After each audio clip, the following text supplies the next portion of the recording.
Are you ready for change? Hit it! That's what I'm talking about. Wait! Okay, now, from the beginning. Hit it, boys. You're listening to Mr. Change Agent Podcast with your host, Ron Ovitt.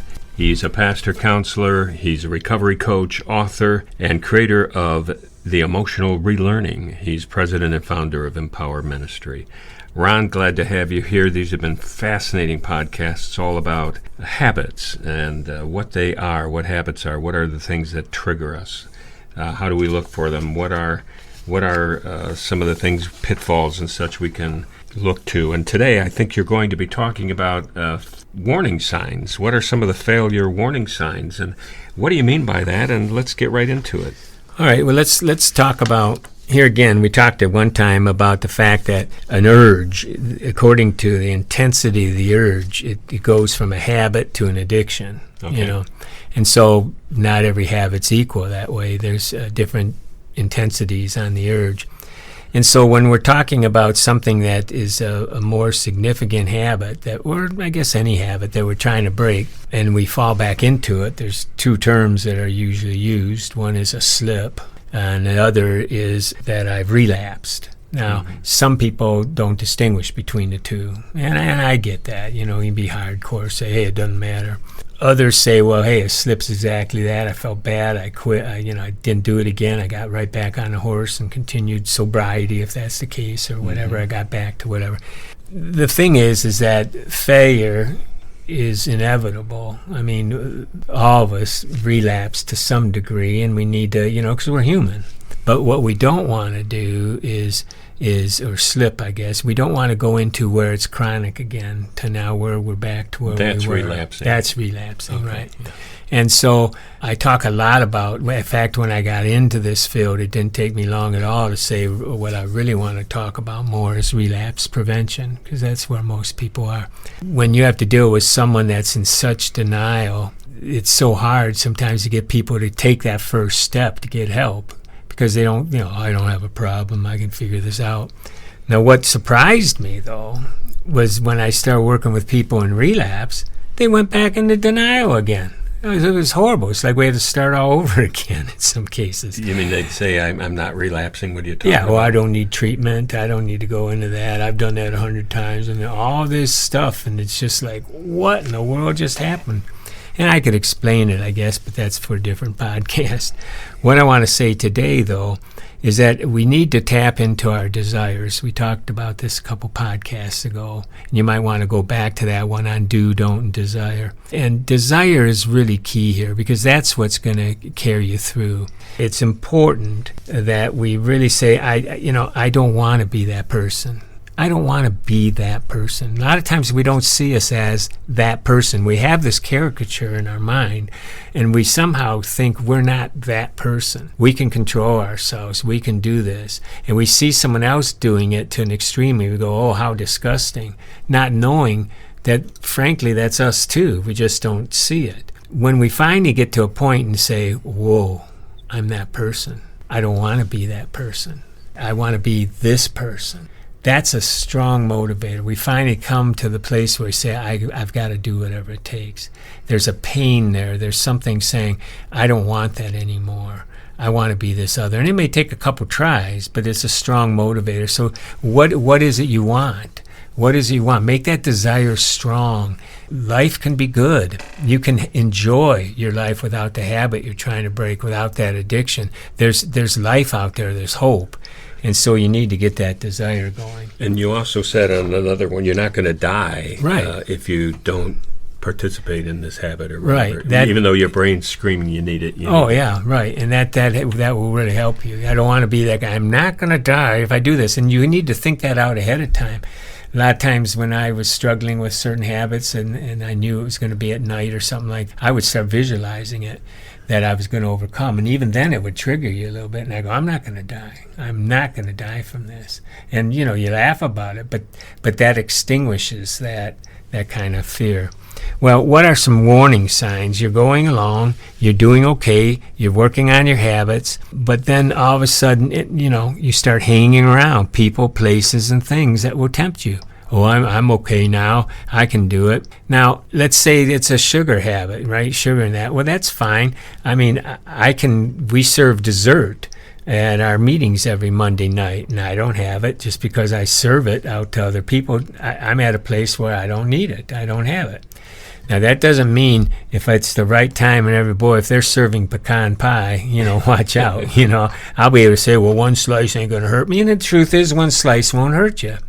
But I also know that sugar comes on, and if I eat one little bit, I'm going to want another one. So you need to know yourself. But don't, especially early on, don't hang around the people, places, and things that are going to tempt you. Why do that to yourself? Get that new habit into you really strong. Don't, you're quitting sugar in the first week and all of a sudden you go into your favorite bakery. I don't know why you would do that. Maybe you're saying, I'm testing myself, and that's okay, I guess. But I would stay away from that bakery for a while, Second one is, if you did slip, you beat yourself up. Now, sometimes that's an excuse where we can quit. We rail on ourselves. I mean, that inner critic is alive. Those of us that have certain habits and that are fear-based or whatever, our inner critic's really alive, and it just beats the heck out of us, right? Oh, what good are you? You think you're going to do this and blah, blah, and all that stuff. And we got to just say, hey, stop it. Stop it. Okay, I slipped. Fine. I'm human, but I'm gonna try now. I learned from this. What did I learn from this? What did I do? Start thinking about, okay, how can I improve? And so you're like the inventor at that point. The filament didn't work in the light, so let's try another filament. So get back up there, try it again. Another thing is you start catching yourself thinking about giving up. All of a sudden, this is too hard. I can't, why am I doing this to myself? I don't want to exercise. Why am I doing all this? And we forget why we started in the first place. We forgot that, our goal was to get down, to be comfortable in our pants we used to wear, that if we just keep building up this habit, soon we'll get there. But, is it worth all that sweat? I'm aching today. Why am I doing this to myself? So catch yourself doing that. You know why you want to do it. And so go back to that. Well, we're in a culture where it's defeatist many times, and we do beat ourselves up. And so, when we're feeling like, hey, this is just insurmountable, I'm never going to be able to do this, I might as well just give in. What's the answer to that? Number one, call up one of your encouragers. Remember, we talked about having a team, Call up one of your encouragers. Say, man, did I have a stinking day today? I really felt like giving up, man. I walked by the cafeteria and I smelt that apple pie, and I thought, what am I doing, man? So I sat down, I had a piece, and now I'm beating myself up, or, I'm thinking, why am I doing this? I'm being silly. So an encourager or a mentor that's been there, a sponsor, they can help you. Another thing is just take a deep breath and relax. And we have a whole teaching on mind skills where I teach you how to use your body and calm it down. And, just a nice deep breath and let that serotonin come into your brain and calm you down. Is this, Ron, though, is this where you talked earlier in a podcast about rewards? And I thought of something Zig Ziglar, for those that might remember him, when he first lost weight. And this helped me a long time ago. I lost 40 pounds or something after listening to him talk about this. He took a picture, and I think at that time was some baseball player, Palmer or someone like that, and he had a picture in Sports Illustrated, and he was advertising some pants or something. He just looked awesome. And he said, I took that and put it on my bathroom mirror and just taped it right up there, and that's my goal. And I said, I'm going to look good again. And I did it. I went and found the picture, and I put it up there, and I knew I could get there. Now, it wasn't an impossible picture. It just meant lose some weight. I wasn't trying to be something I'm not. But I knew I was overweight. I knew I could lose some. And, I don't think you're talking about people being extreme here. You're just talking about being honest. And so if you have this reward, you talked about, my reward was looking better or having pants that fit, being able to run and feel like I'm not winded. Right. Will that help in this situation when you feel like I can't do it, I can't do it? Oh, sure, yeah. Visualization's real important. Talk about and that's that. a form of visualization. Here again, the brain takes visualization very seriously. You know, it hears it. For example, if I said right now, bite into a lemon, I mean, automatically, you know, your lips are going to perk, you know, you're going to saliva inside your mouth and that just by thinking about a lemon. I don't know if I got an allergy to vinegar or what, but if I have A1 sauce or tartar sauce or any of that kind of barbecue, man, I start sweating. I say the word barbecue and I start sweating. I got little drips going on my head right now, you know, just from thinking it. The brain's that way. So visualization is important. It's really a good tool. So yeah, if you have some realistic models for you, that'd be good. Another danger is dwelling on how good it used to be. In addiction field, we call that awfulizing sobriety. Now we start making it awful. Now we're starting to say the tune, yeah, this is no good. You know, what's going on here? I can't, you know, why am I doing this? You know, this is horrible. Well, you know, snap out of that one.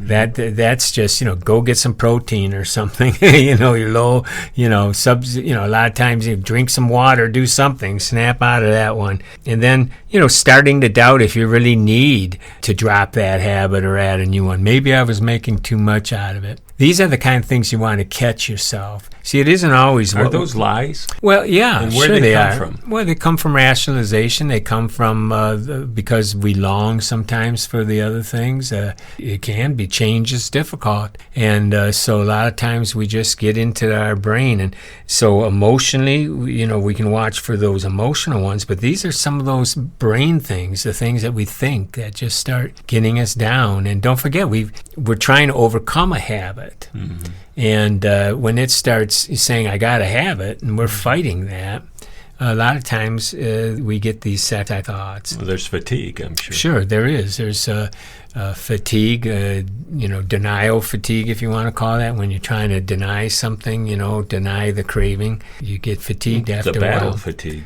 Well, some say even willpower is like a muscle. Now, I'm not sure exactly. There's been pro and con on that, but I do believe that after working all day on the willpower that you can get lesser at night. So you need to be aware of those things. You know, so those are some of the things. If you can become aware of them, and here again, this will be in that little booklet, ebook that we'll give people here if they'll just go to www.empowerforliving.com and /trigger. We'll go ahead and they can sign up and they can download right there our ebook on overcoming triggers, and a lot of this stuff will be in there. We're happy to give it to our audience for being a part of our participants here. Well, thank you, Ron. This has been fascinating. You've been listening to Mr. Change Agent podcast with Ron Ovid, the founder and director of Empower Ministry, recovery coach, pastor, counselor, author, and creator of Emotional Relearning. This has been thrilling. Again, sign up for that book. It's free. It's yours. That's empowerforliving.com, then /trigger. Look at the podcasts and tell your friends about them. Go ahead and look at his YouTube page. Plenty of material there. Just go to YouTube, go to the search line, type in Mr. Change Agent, and it will pop up a picture of Ron. Click that, and you'll be right there. So lots for you. We thank you for joining us. Join us again on the next Mr. Change Agent podcast.